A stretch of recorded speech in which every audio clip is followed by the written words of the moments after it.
Professor of History and Director of the Center for the Southwest here at UNM. And we are very happy. I see the person who is responsible for the wonderful website, Gianna May Sanchez, is here today. So let's thank Gianna for her beautiful website.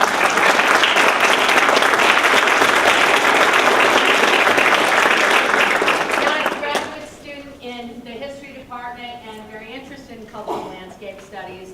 And I want to thank all of you here today, the incredible presenters, the co-organizers, and thank everyone in the audience. It's an amazing audience, and my hope is that in this last session today we'll have as much time as possible for your participation. So full has this been as a day of inspiring and exciting ideas. And of course, we're all looking forward to the second chapter of this transatlantic collaboration, which I am hoping will be a conference in Paris, right? So, you know, what we've seen today is a kind of blurring of the relationship between the observer and the observed, a claiming of the right to claim a view. It started with that tour de force speed trip through landscape photography by Tim Davis, and the wonderful exploration of backstage and surface in the work of Bernard Flossu that Monique Siccal presented for us. All I can think about are people and places, and I'm imagining a journey with J.B. Jackson as a journey with not Peter Blake, but William Blake on the road, where everything that lives is holy, even the ugly, even the sleazy confusion and crazy clutter, as Bruno Nussbaum reminds us, even that can be read and understood. And it helps us see the value of seeing in habitation, which is a framework I think we can grasp and that we can grow. So we're looking at what seems almost too obvious to be visible, and that's a notion that really encourages, I think, both engagement and critical distance. Jordi Balestra reminded us that Jackson felt unbound by academic convention, and that frees us a lot. A kind of relentless, disciplined amateur posture, you know, the relentless, disciplined amateur with these carefully filed slides, as Paul Gross showed us, and then sends them back to Paul in that box in a total mess. And the beauty of Paul is that he took the picture of the box. So thank you for that artifact, that document of that moment. Jackson himself was a great contrarian, as Richard Longstreth reminded us, and it gives us permission to do that kind of work too, gleefully. So Jackson's photos, we understand, as both vernacular and documentary, as both notes and as products or artifacts. And I have to say, I am a historian and a museum person. And not everybody knows that I also was a student in that 200, 300 person lecture that Paul mentioned. So I was a student of J.B. Jackson at Berkeley in 1977. And I brought for you all an artifact, which is my notebook from that period.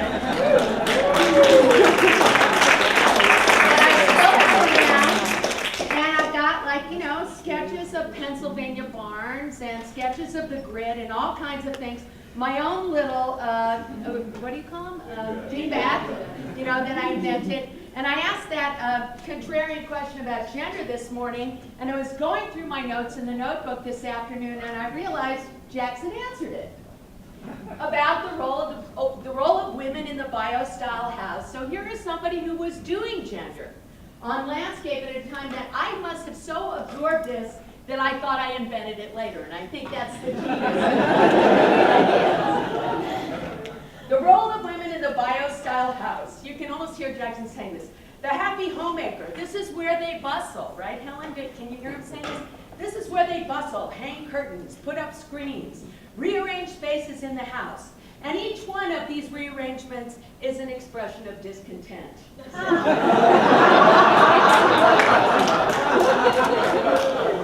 The Victorian interior should be interpreted in terms of women's role, women's discontent, a mass of homemade artifacts. Each shows a greater desperation.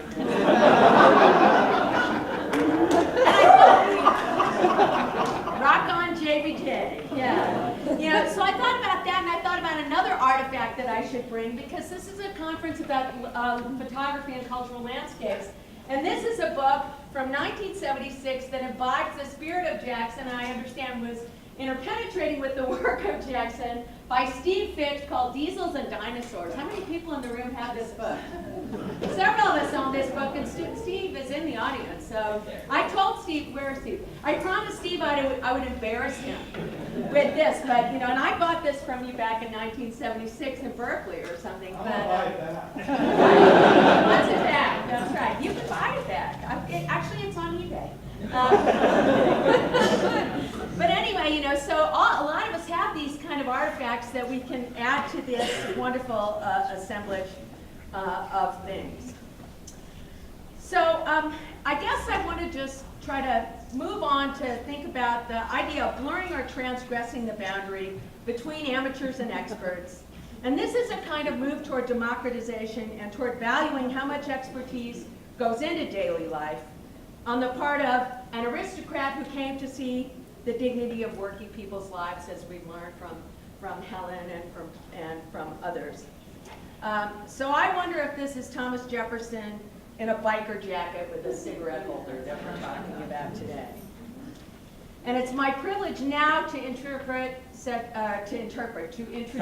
I promise I will not interpret, and I look forward to our question and answer period afterwards when our speakers can talk to each other and when you, the audience, will have an opportunity really to participate. Today, our final session is on contemporary landscape interpretation. Our first speaker is co-organizer of the conference, Frédéric Poussin. He will be speaking on a renewed photographic observatory for exploring the metropolitan territory of Marseille. He is an architect and research director at CNRS, and he has also, of course, recently taught and headed research at the National School of Landscape Architecture in Versailles, and currently heads the A&R program for Photo Paysage. You can read more about him in the program. And our second speaker is Matthew Coolidge. I'm going to have a great time pronouncing this first word in your title. The anthropogeomorphology is everywhere. Projects of the Center for Land Use Interpretation. Matthew Coolidge is founder and director of the Center for Landscape Interpretation. And this is an education and research organization based in Los Angeles. They produce exhibitions and presentations and tours and publications and all kinds of things that examine, describe, and explain the built landscape of the nation. Frédéric first and then Matthew. Thank you so much.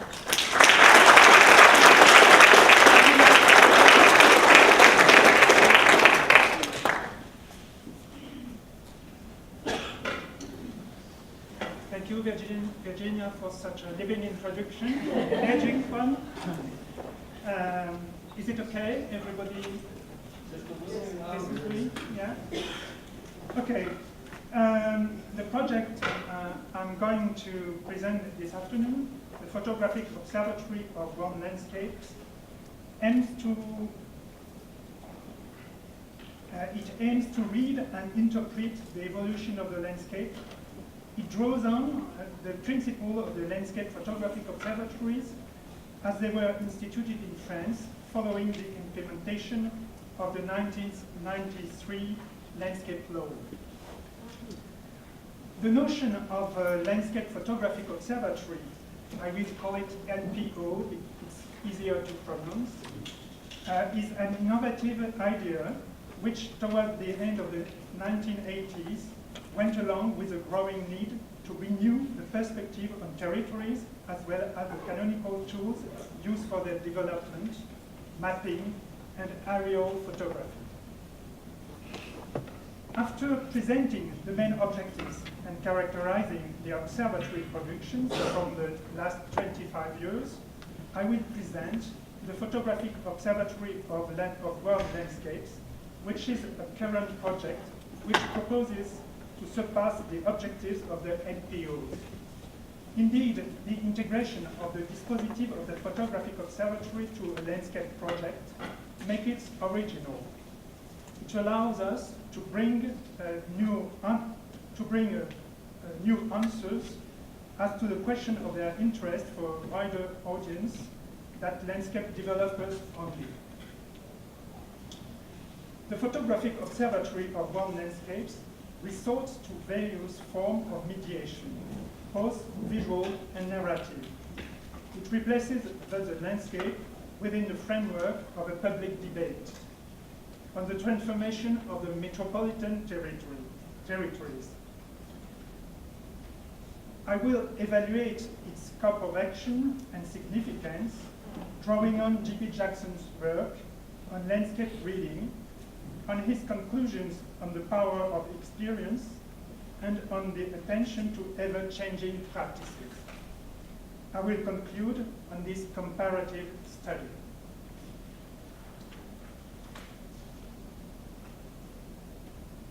I will start by quickly going over some general information on LPOs in France.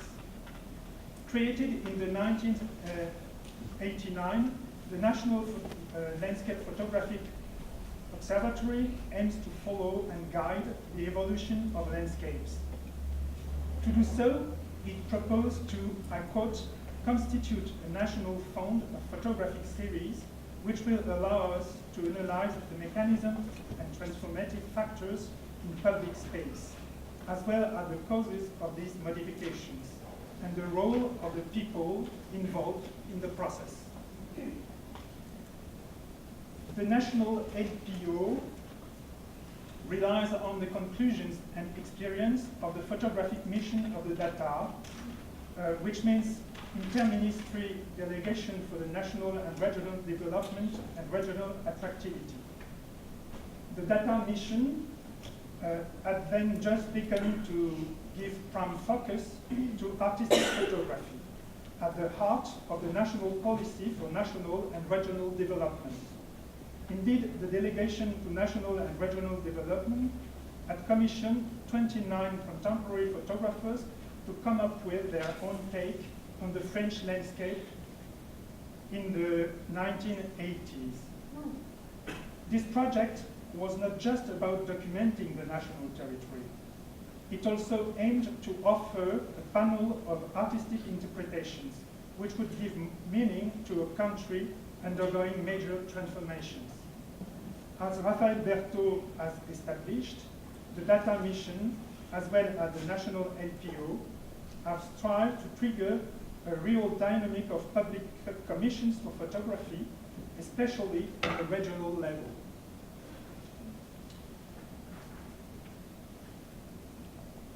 Contrary to the data, the national LPO is founded on the principle of rephotography.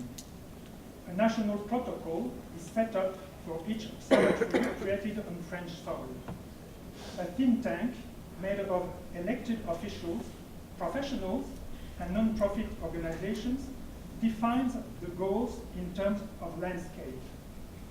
After a professional photographer has produced a series of photographs, the think tank selects a limited number of viewpoints which are deemed representative of the previously identified issues, organized according to a specific itinerary. Following established rephotographic rules, these viewpoints are then used in rephotographing campaign at regular intervals in time.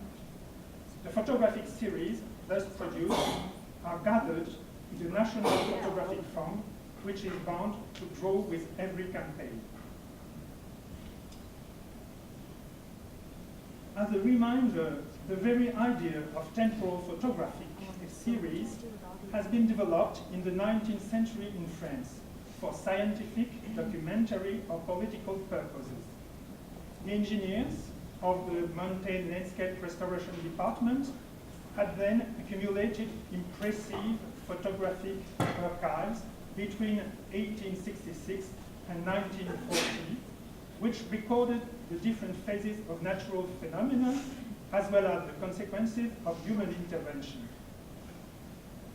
However, the LPO wasn't modeled after that of the 19th century forester, and neither what is inspired by the Rephotographic Survey project American photographers set up at the end of the at the end of the 1970s, whose approach was deliberately artistic. In the wake of the image diffusion policy fostered by the data, each campaign is originally meant to be followed by an exhibition and various publications.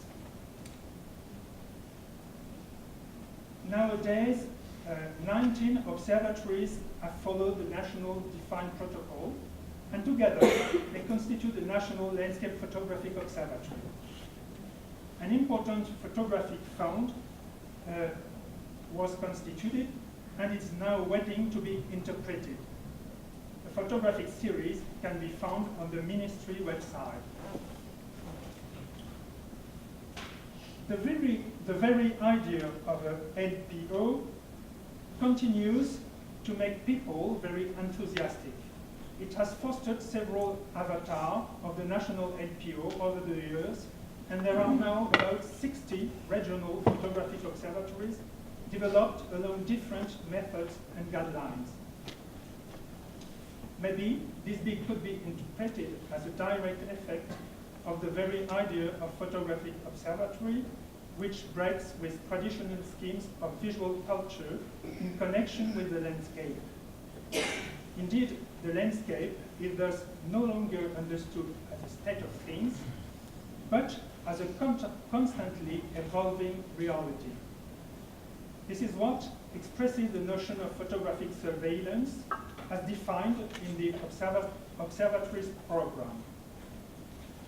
Rephotographing at regular intervals opens on an infinite series which orients the gaze not retrospectively as its characteristic of documentary photography, but prospectively, which is characteristic of any project. The One Landscape Photographic Observatory is an original form of landscape photographic observatory since it features an explicitly artistic perspective, which participates to an actual landscape project. It was devised and is managed by two photographers, Geoffroy Mathieu and Bertrand Stofflet, who are already experienced with LPOs.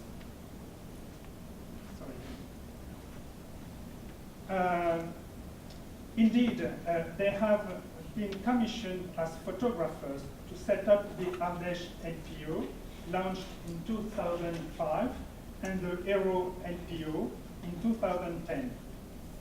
Drawing on this experience, they have pioneered the idea of setting up an LPO within a greater framework, that of a wholly original hiking trail in the periphery of a city, the GR 2030.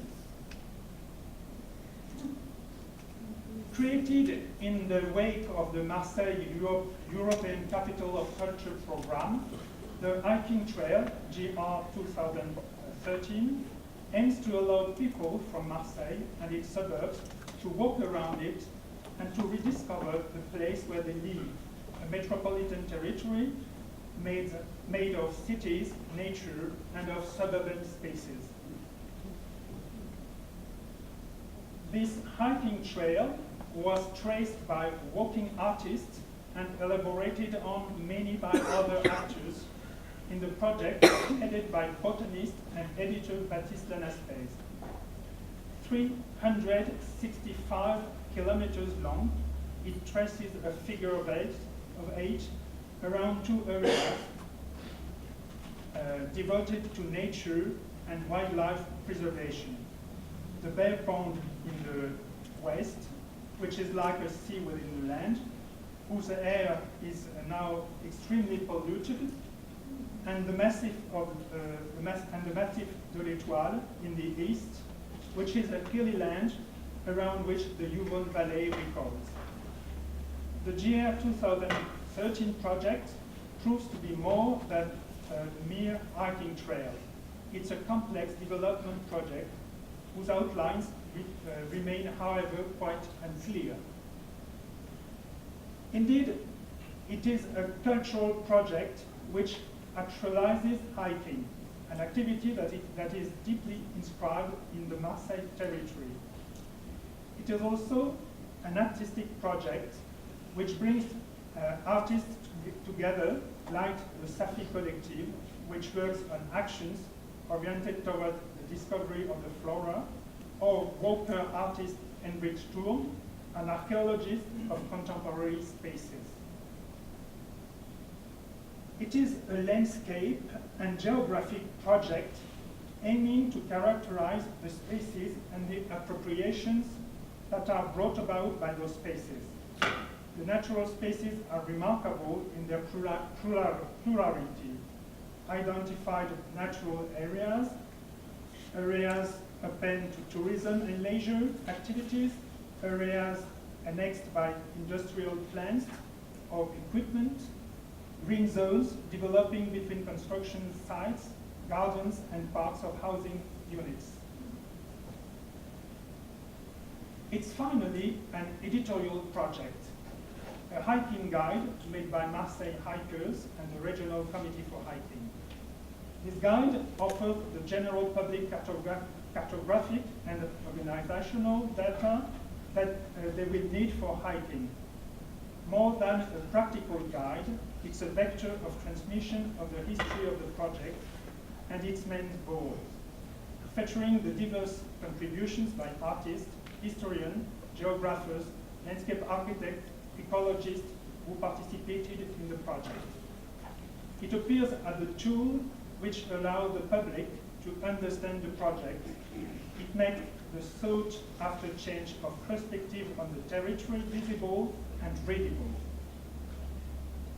Like any project, this project will exist beyond its mere setup. It's a device to be for which the appropriation by its many participants is essential. The photographic observatory of world landscapes freely adapts the photographic protocol of observatories and deviates from it in many respects. I will focus on three of them here.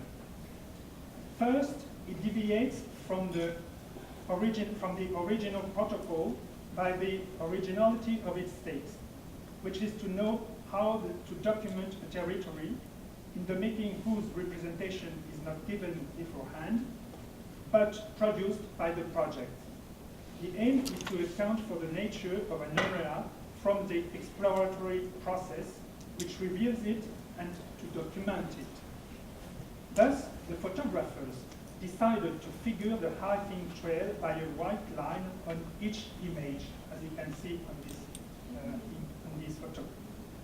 This rule aims to produce a new type of image.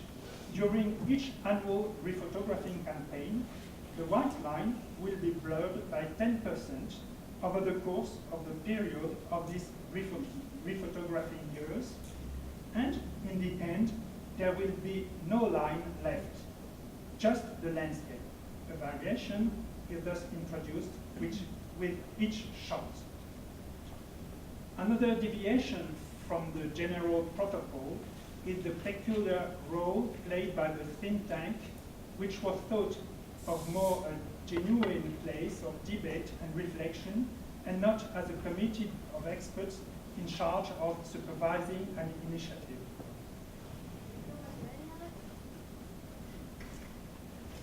Two perspectives revolving around the terms of violence and resistance have allowed to sum up the diversity of experiences and reading of the territory. In these conditions, the images produced become rather propositions for analysis rather than illustrations of known problematics.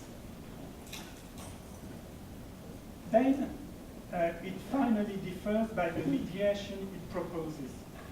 This proposal is integrated from the start in the project. On the 100 viewpoints selected along the trail for rephotographing, only 30 will be renewed by the photographers themselves.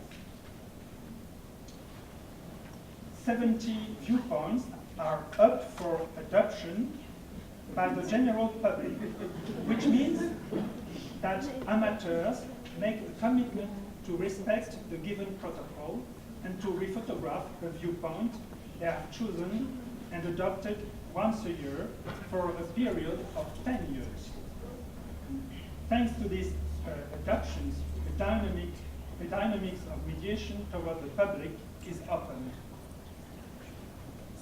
It is to be noted that mediation remains a crucial objective and part and parcel of the photographic project, as well as the hiking trail project.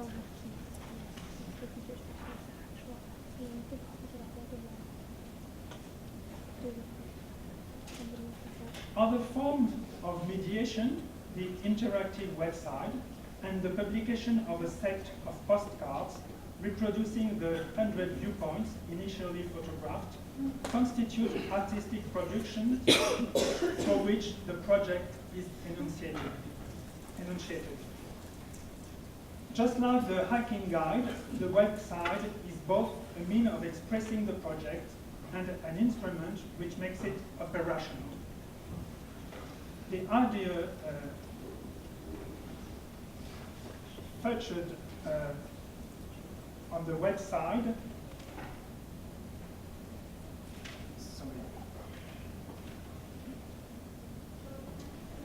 the idea featured on the website, zooming entries through the map, through icons, the possibility to confront photographs to build the interpretation of different states of the landscape. These ideas had been attempted during the presentation of the Ardèche LPO project at the Arles Rencontre de la Photographie, which is a major event in France in the field of photography.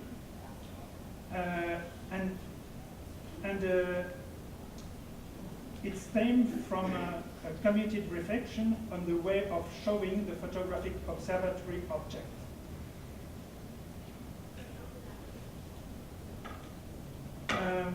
The image diffusion policy was part, as we have seen, of the initial objectives of the LPOs, exhibitions, publications, press articles, with the will to inscribe the landscape within the public debate. Except for some initiatives, diffusion has most often been on a local scale, and the artistic dimension has received little attention. With the One Landscape Photographic Observatory, art exhibits and publications are part and parcel of the photographic project. Thus, the 100 shots have been initially exhibited in Marseille, Vitrolles, and in and around Marseille, as you can see on this slide. In September 2014, the project was presented as a selection of shots in the collective exhibition En Situation, organized by the Regional Fund for Contemporary Art. In June 2014, the project was presented as a selection of shots in the collective, was presented in the France Territoire Liquide exhibition, which was the occasion for the publication of a book. France Territoire Liquide is a collective project of artists and photographers built as an homage to the mythic photographic mission of the Tatars, who joined forces around the idea of representing a national territory in transition. It is the meaning of territoire liquide, fluid landscape. For the Lille exhibition, a new selection of 30 photographs was made in order to better account for the entire trail in an homogeneous manner and for the decisions and the stance that the photographers have adopted. The images were produced in the dynamics of future evolutions. Each shot carries in itself the potential for change. Each exhibition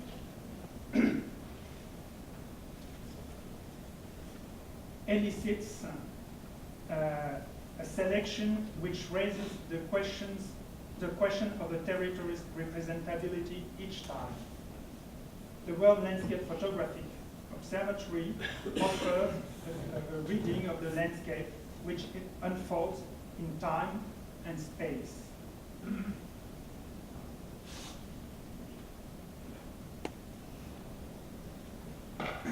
This is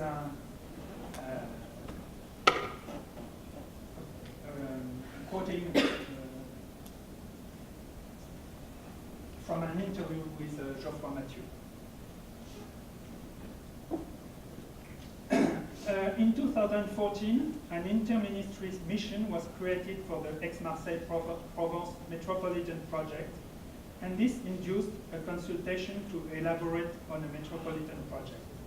In August 2015, the three winning teams were taken on site on the GR 2013 hiking trail for a four days walk with 15 kilometers per day.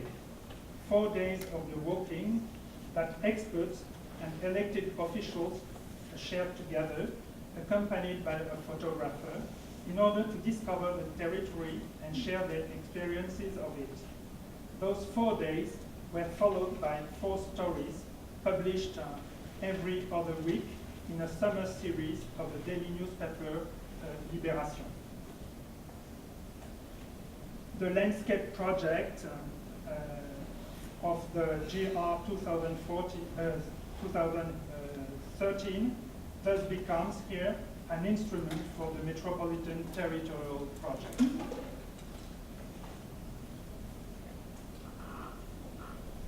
To conclude, I would like to come back to Jackson's approach at a point of reference. To make visible and understandable the American landscapes, as we have seen with previous presentations, J.B. Jackson has devised visual and narrative techniques which were incarnated in various media, a magazine, publications, lectures, and conferences, but also in talks and conversations. I believe that it would be a mistake to underestimate the interrelational dimension, idiosyncratic to the landscape, which nowadays makes it a vector of mediation, which is resorted to and fully owned by those who shape out and build the environment we live in. As landscape architects know well, the landscape is what connects things to men and places, and it is the different forms of these media, publications, conferences, exhibitions, which allow the debate on landscape to exist in the public sphere. The World Landscape Photographic Observatory echoes the subject treated by J.B. Jackson in his articles. First, it starts from an observation of facts through a photographic image which doesn't illustrate an a priori illustration of what is offered to the gaze. The photographic image ends up being an interrogation, producing facts, giving examples, and from here move to an understanding which is not a definitive conclusion or some generalization, is the process described by Jackson to build his lectures, as he explains in his article, How to Study the Landscape. In the same article, J.B. Jackson explains that he has traveled enough across the whole American territory to draw from it a feeling of familiarity which serves as a preamble to apprehend its vernacular history. As to the World Landscapes Photographic Observatory, it is intimately connected to the experience of the Marseille territory through hiking. Hiking induces a feeling of proximity, which allows access to the ordinary dimension of areas laden with uses. Worn in French conveys both an idea of frequent use and of something worn, used, not new. Photos from the observatory interrogate the multiple uses of the metropolitan territory through traces, but also through the future of the place. Just like Jackson never interprets things synchronically, the observatory shows the evolution of the areas. Photos can then show a change. They capture what happens to the landscape and make us understand what triggers these evolutions. As the Seeing New Mexico article shows, seasonal change can also profoundly define the identity of a territory. It's also what can be drawn from the confrontation of shots produced during rephotographing campaigns. Finally, all the photos of the photographic observatory of warm landscapes lead us to take a new look at the phenomena of appropriation of the territory, whether they are incarnated in auto building, and we think in this respect of the beautiful article by Jackson devoted to mobile homes, the mobile home on the range, or the symbolic of plants and objects that constitute our daily space, and I am thinking of the article in favor of trees. To finish, I will also evoke the attention Jackson gives to the way daily uses requalify spaces and unveil their meaning. Thank you for your attention.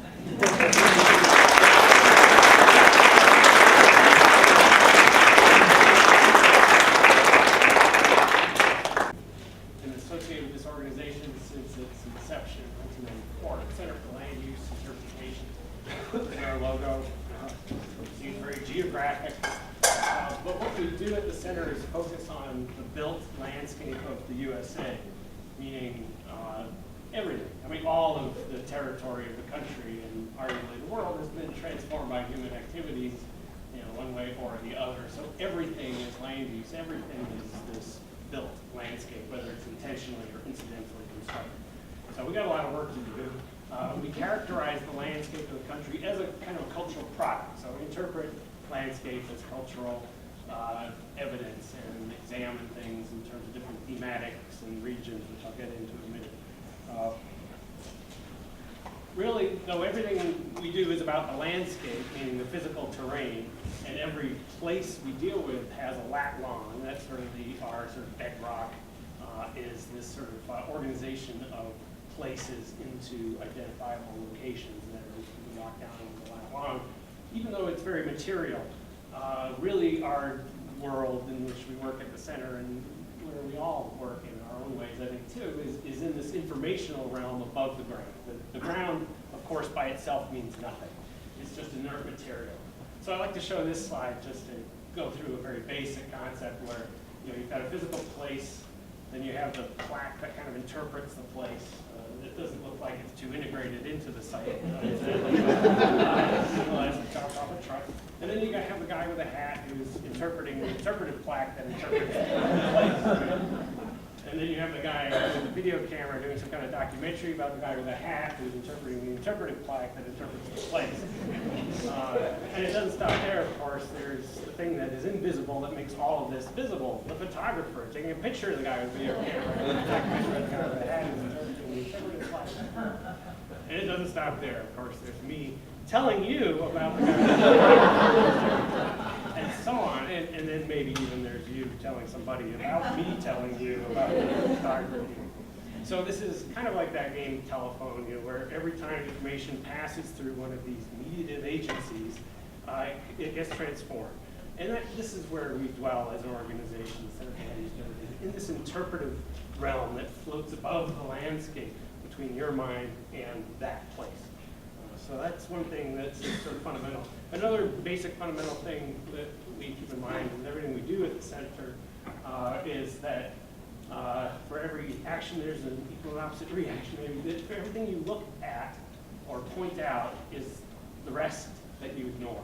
So the act of looking is also an act of obfuscation.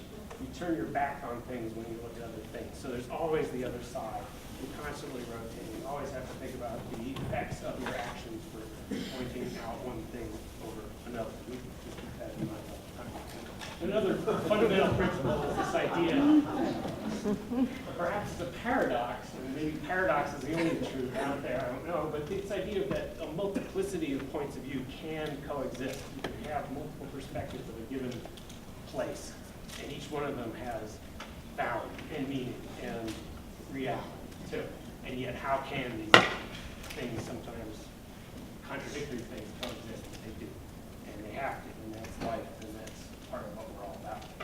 So we collect information on places in the USA, and we store it, and organize it, and access it, and retrieve it for doing programs. And we still deal with paper, and we still cut things out and put them in file cabinets. It's true. We do have digital databases as well, but we still deal in the material realm because, well, we're organisms too, live in a material world.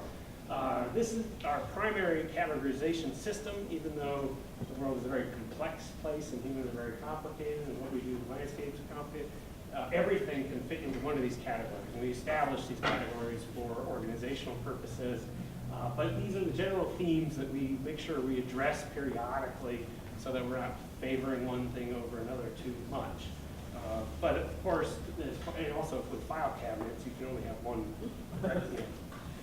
vanilla folder for everything, so you have to categorize. And that's perhaps another paradox is that things, you gotta put them in boxes even though they exist in a much more gray area. And this is our kind of gray area. We have all kinds of check boxes for digital databases and things for organizing things in a way through computer systems where you can search for things that are indeed multiple things. You can have a distribution center that's an observatory that's radioactive or whatever. I mean, you can have one thing that's many things, and that helps us organize things. And this is our online database, our digital version of some of the work that we do, which we make online available to the public, but more of it's just kind of used in-house. As an image taken by somebody working for the organization, all of the imagery we use, unless we're doing a project about historic or unique perspectives, is always generated by people working with the organization ourselves. We have hundreds of thousands of images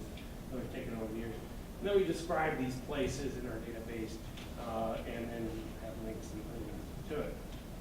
Most of what we do is communicated through the old internets, and that is kind of our primary publishing medium in the way in which people find out about what we're doing, etc. We have different kinds of things available, a photographic archive where you can search different types of things and get different reactions. We also are working on this, which we will announce probably in the next few months. We've been working on for years, this thing called the American Land Museum, which is a searchable digital museum. A lot of our work is about the digital realm and perhaps about the dissonance between the physical and the informational, but it's not about the disconnect so much as the connections you can make between those two things. Well, three things, let's say. Robert Smithson, artist, said had this thing called the site-non-site dialectic that he developed in the 60s. You have a place, a site, and then you have a non-site, meaning a representation of that place, which for him was some gallery space that had samples of rocks from the quarry or whatever this site was that he was interacting with, or a photograph. But what he couldn't have anticipated, because he died in a plane crash in 1973, is the evolution of that idea of the site, non-site, into a third kind of space. So instead of a dialectic, maybe it's a trialectic site, non-site, website. The idea that the web or information space, with its multiple connections to imagery, to map databases, to scalable, maps going down and aerial photographs and satellite images down to the actual ground level and back, and the interconnectedness of informational resources connected to the web. It's a new kind of space. It's information space. So I would, it sort of seems just kind of clever. I think there is some reality in the idea of this site, non-site, website, trialectic, and that is where we've been. Since 1994, when we started, this was when the web was just beginning to emerge. So our DNA as an institution is plugged into the evolution of the web, as well as desktop publishing resources, et cetera. But we don't dwell on the notion of the sort of disconnect between place and representational space. We think that we still, as organic units, people that eat and et cetera, we exist in space. Place is important. Going and ground truthing places is something we do individually in our organization, and we do for the public, often in the form of bus tours. So we always, if we can, as part of whatever program it is, take people to visit these places that we depict in exhibits. If the material artifacts of our organization, if it's sort of museumological, the artifacts you can't put in a vitrine because they're places. So, plus they would be changed if you rip them out and park them all together. They'd no longer be those places. You can't transport place. I mean, that's one thing that's locked down. So the material culture and the vitrine that we create is usually in the form of an exhibition or a bus, in this case, where the glass walls of the bus become an inverted vitrine where we take the audience to the spaces and experience in that way. Using video on board the bus and all kinds of little briefers. We've had buses end up in all kinds of unusual physical situations, on tops of dams, gravel pits, bombing ranges, etc. We have all kinds. These are places normally associated with touristic visitation. So at each one of these bus tours, they're one-offs. We don't tend to repeat them. So they're journeys, of exploration and discovery. Yes, we're saying, this is that and that's over there and look at that, but ultimately we're all traveling together in this kind of voyage of discovery into often sort of uncharted terrain. So we go, for example, we did an exhibit all about landfills. Mostly we followed the waste stream in a typical city, in this case Los Angeles. So we treated the tourists, the bus tourists, like trash. Picked them up at the curb, got on the bus, went to the transfer station, and worked our way through, the process of where waste goes, going to landfills, and finally getting out at the biggest landfill in the country, according to the LA County that operates it. It's a landfill for 3 million people, and we went outside and with one of the engineers who built it. So we've toured all kinds of curious places, but getting there, getting as close to the off or on switch as possible is always something we're interested in, so people make a direct connection. People say, been there, done that, and that's sort of, a funny thing to say, but there's some truth to that. Once you've been to a place, you've experienced it in your body, you've absorbed it, it's been experienced. We do bus tours and van tours with students and graduate groups. We also make tour maps and we do other kinds of publications, books, tour books, books about places. In this case, it's kind of tucked in amongst other things. We didn't do the medieval times one, we did Meadowlands. It's a fold-out map that describes points of interest in the Meadowlands of New Jersey. Which includes wonders like medieval times and it's distributed either through our website or you can get it if you go to the Vince Lombardi service area on the New Jersey Turnpike. And it looks at this space. This is arguably the first landscape for New Yorkers, right? They don't live in a landscape, they live in architecture. So when they go to see land, they can gaze out across the water, or they can go to New Jersey. We're just in 7.5 minutes and come out the other end of the tunnel, and they're in this really unusual landscape where infrastructure, transportation, waste, all the stuff that is required for the city is sort of laid bare in this landscape, and that's why we're so interested. So we do maps, books, online stuff. We also occasionally do some unusual sort of interpretive projects. This is a boat that we built with this group called Simpark, and we've done several exhibitions, performances, presentations on it in inland waterways of the U.S. Waterways, of course, are the kind of corridors between landscapes and sort of doorways of American landscape in some ways. So we do a lot of things along waterways, and this is a sort of creative project. And we've got several other boats we're working on. We love office trailers, and we use them in exhibits as exhibit facilities. This one's actually no longer there, but it was for years the end of the road just south of us here in Albuquerque. And we had several exhibits over the years working with some students at Albuquerque Academy and other places about sort of high-tech landscapes, Sandia Labs, which this was right against basically the fence of Sandia Labs, which is a really unusual R&D landscape resource here in Albuquerque. This is another office trailer / exhibit space. Houston. This one's out in Kansas, and actually it's at the geographic center of the USA, quote unquote, because it features an exhibit all about centers of the USA. So, you know, there's several centers. In fact, there's as many as you want in some ways. There's a geographic center, geodetic center, a population center, center of the 48 states, center of the 50 states, center of North America, center.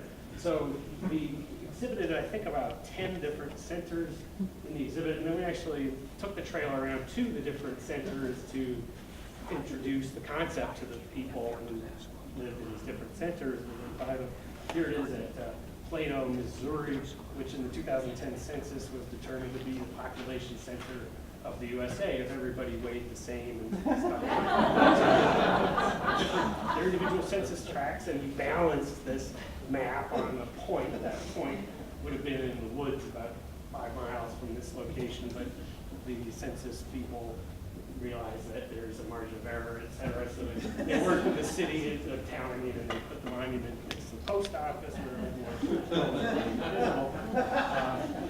Here it is at Alfouche, South Dakota, which is the geographic center of the USA. It's actually not at the center of the Nation Information Center, which is behind us there. It's 18 miles north in a field where there's a flag pole, and nobody goes there, so they built the information center there. And so when we showed our information center outside their information center, it was during Sturgis, the motorcycle activity nearby. It happens every year when the biggest motorcycle meets in the country. So we had a lot of bikers stop by and look at it.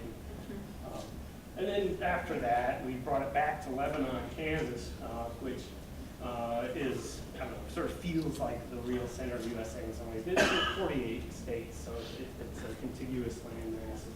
And you found the relative middle. It would be somewhere within 30, 40 miles of Lebanon. And Lebanon won the battle in the 50s when it got reminded. The federal government actually endorsed it as the official center of the USA at that time before Alaska and Hawaii joined the Union. Something they regretted dearly afterwards, because of course there is no way to determine the true geographic center. It's all about how you measure it. So it's a subjective process. But yet we all know there has to be a middle. Every shape has a middle, and that middle is the great average, the balance between us all. So there's something really just intrinsically important about the notion of center. And you can, and it's important for us as the center for land use.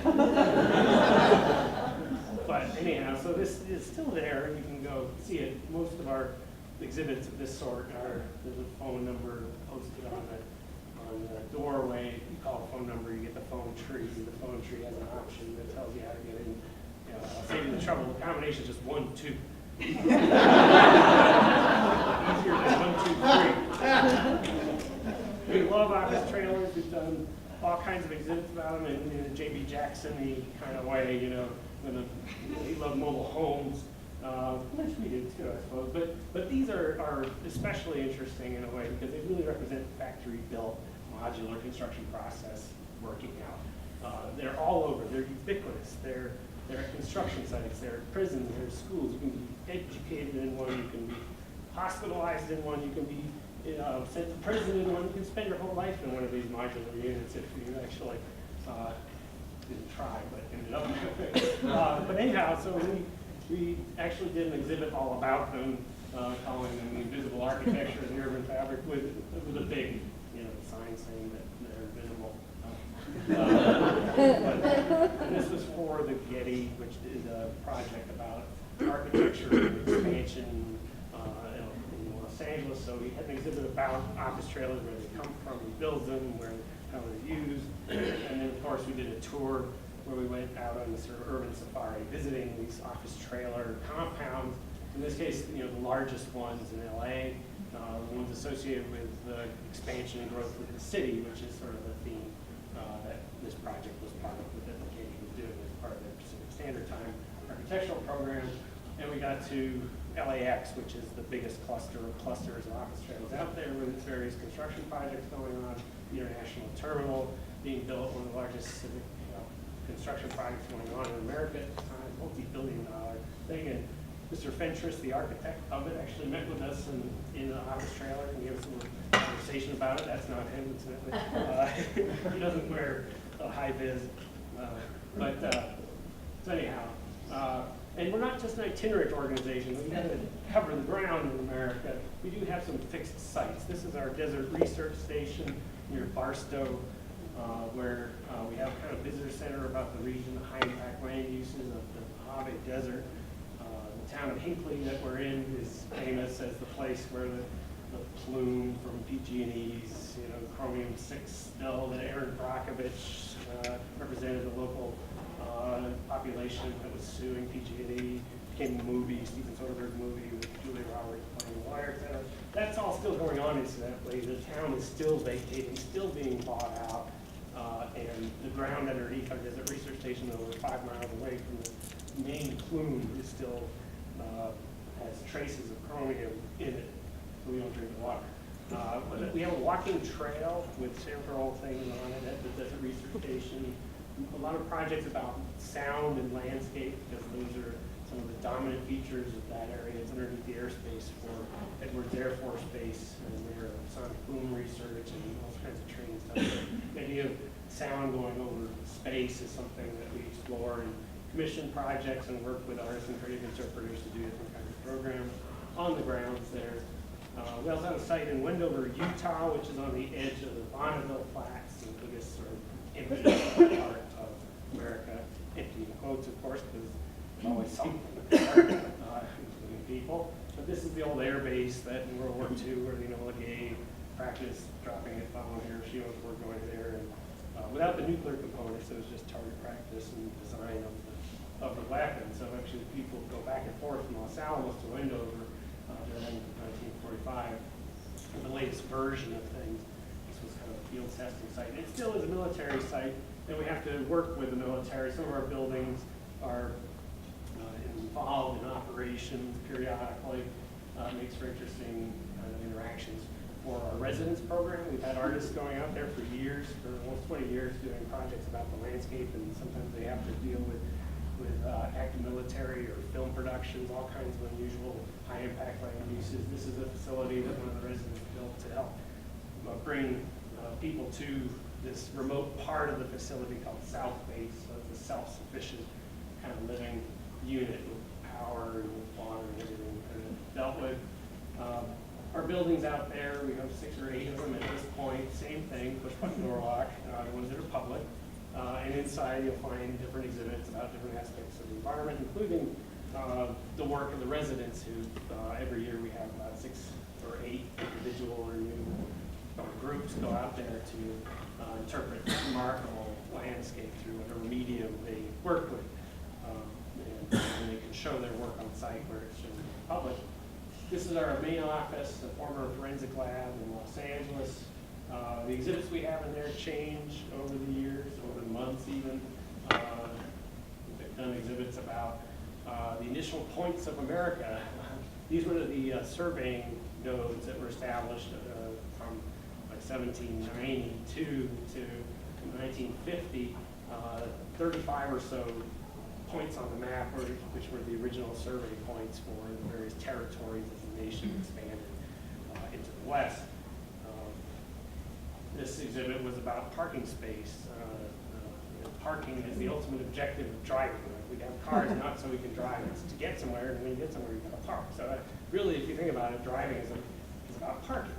And yet people don't really give parking, that much sort of thought, of course, except for people designing buildings, urban planners. But so we took an actual parking space modeled after the one at the Baja Fresh taco place in the strip mall down the road, and we duplicated it with its various components and described the elements of it, as well as just kind of exhibit all about parking garages, parking lots, parking. This exhibit looked at experimental airplane crash sites. We worked with this guy from NASA on that. And then for every exhibit we do, we make a poster. This one looked at the end of the Mississippi River past New Orleans and the landscape that's through the Athens and disappearing. This project just the year after Katrina. This one looked at automotive test tracks, which themselves are kind of interpretations of the landscape. done through the various automotive companies. They're sort of secretive and hard to see from the ground, but from the air. So they're very visible, and each one has idiosyncratic components as well as standard ones. Oftentimes our exhibits are about things that are hard to see. In this case, this exhibit looked at 6 different places in the U.S. that was underwater, towns that were inundated to create reservoirs, starting with an old New England village of Enfield, Massachusetts, now under the bottom reservoir, and working our way through different sort of iconic American towns, to Elbowitz, North Dakota, which is a contemporary Native American town underneath the Sacagawea up there. This exhibit looked at the way natural caverns are transformed for tourists. And this looked at land art that was sort of devolved in different ways and attributed to meanings. This one looked at traffic infrastructure, things that are visible in subtle ways, like these inductive loops that are critical to how traffic management works in cities. Some of the exhibits we do travel around. This was about Hudson River, land use along the edge of the Hudson. We traveled from the venue in New York City to Beacon, New York, and to Troy, New York, the first dam on the river. This one was about oil and was in the Laffer Gallery in Houston. This exhibit hasn't traveled yet, but we're trying to find just the right spot for it. It's about Canada-U.S. border. Did it last year. It includes an actual border monument. We got the guy, head of the International Boundary Commission, to come give a talk, and his entity builds and maintains all of the monuments. There's 8,000 plus monuments across the border between the U.S. and Canada, and he, along with his Canadian counterpart, maintained all of these things with a budget that even just a few years ago was about $4 million a year with 5,500 mile long border. It's kind of remarkable, but they did get their budget up a bit, and he's appointed by the president. His name's Kyle Hepsley, and he's a really great guy. But our exhibit broke the border down. We just looked at the continental borders. We didn't really look at Alaska. And that's more about wilderness. There's less border crossings. We were really kind of interested in the way the border cuts this continent in half, and what happens as this invisible conceptual political line hits the ground. And how does it become manifest physically as it touches people? And this is the biggest trading partnership in the world. It's a hugely important border, but the U.S.-Mexican border gets most of the attention. Even Maine by itself, 611 miles, incredibly complex.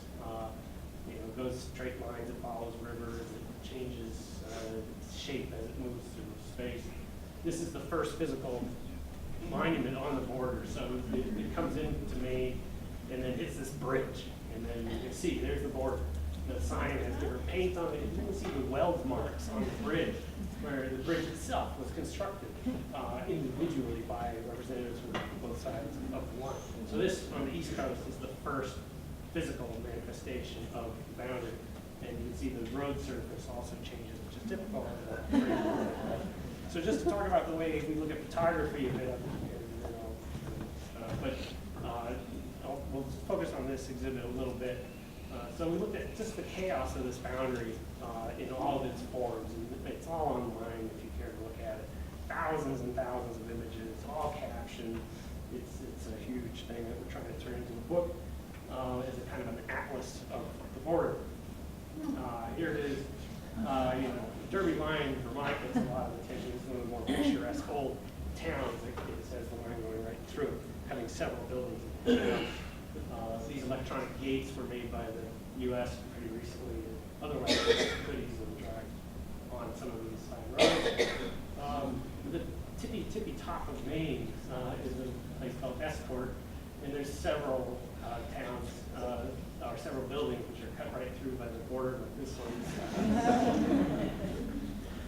The backyards, all these images I'm going to show from the border. You just imagine you're standing on the line, looking one way or the other down the border here in the middle.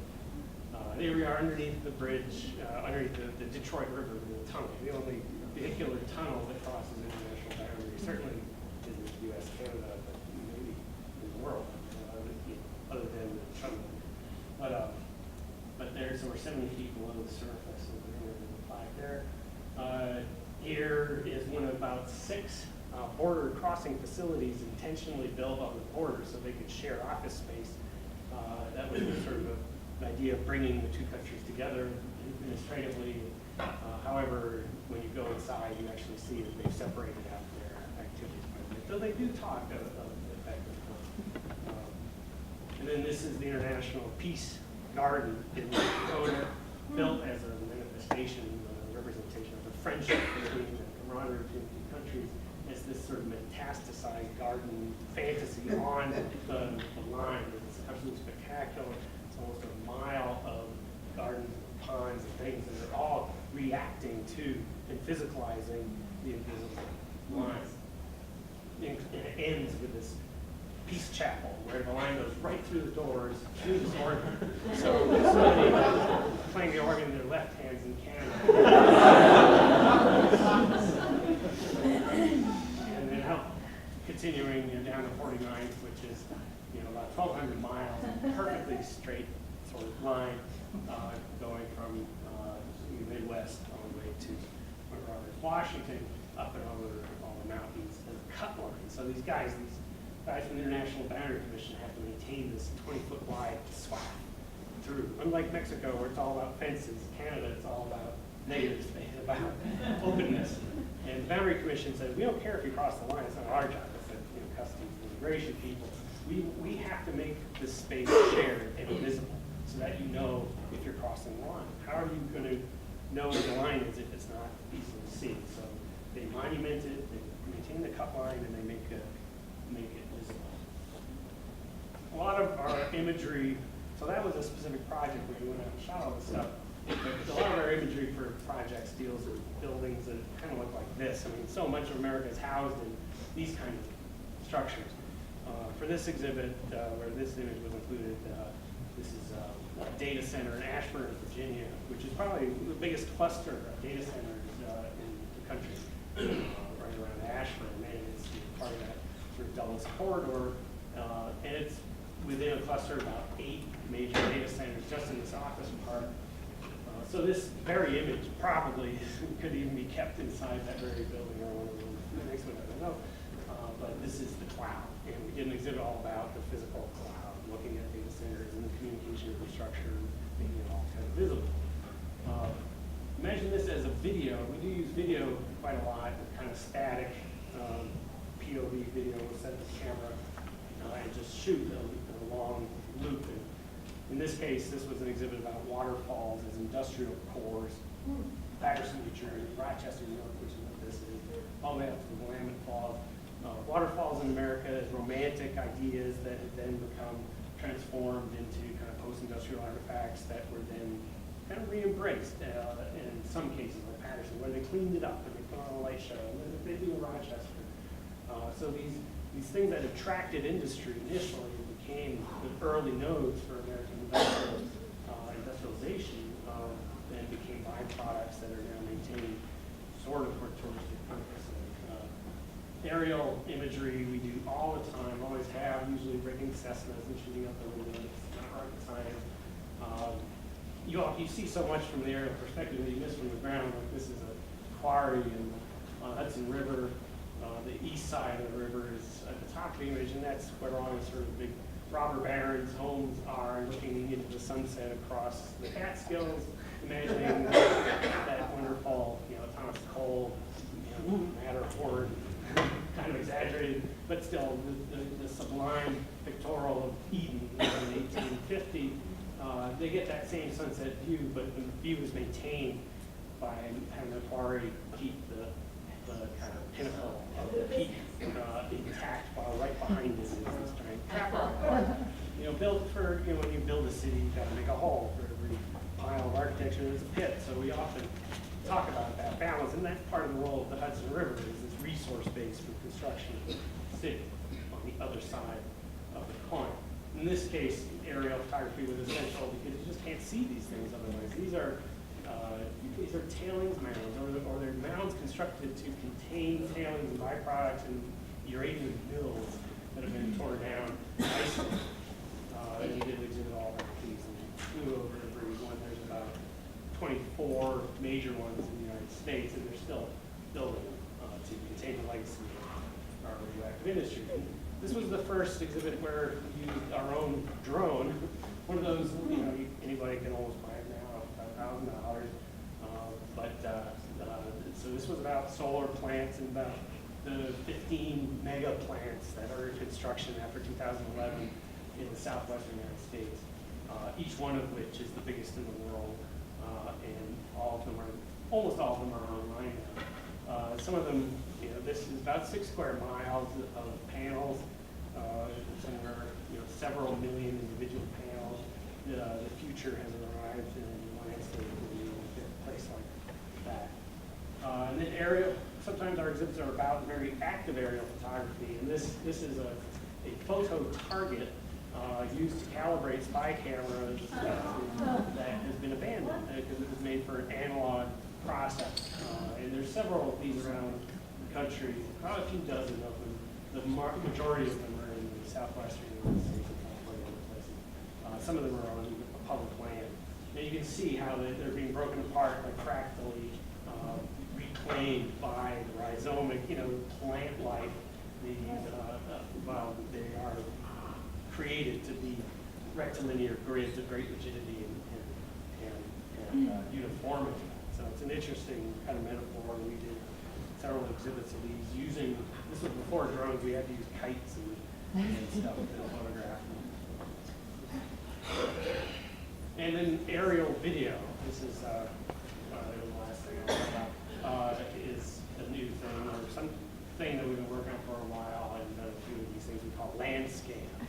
And if there are selected areas where you really need a kinetic camera view to capture your mind, or get your mind around the site. So we have a few dozen places we've selected where we want to do land scans. We've done a few of them. And they're gyro-mounted, long shots, single takes, one end to the other, often half an hour in length, that follow some linear element in the ground. But really what we do is let the landscape speak for itself through these images after we've selected and interpreted to the site to depict. So I'll stop there. We can talk and answer questions. Thanks.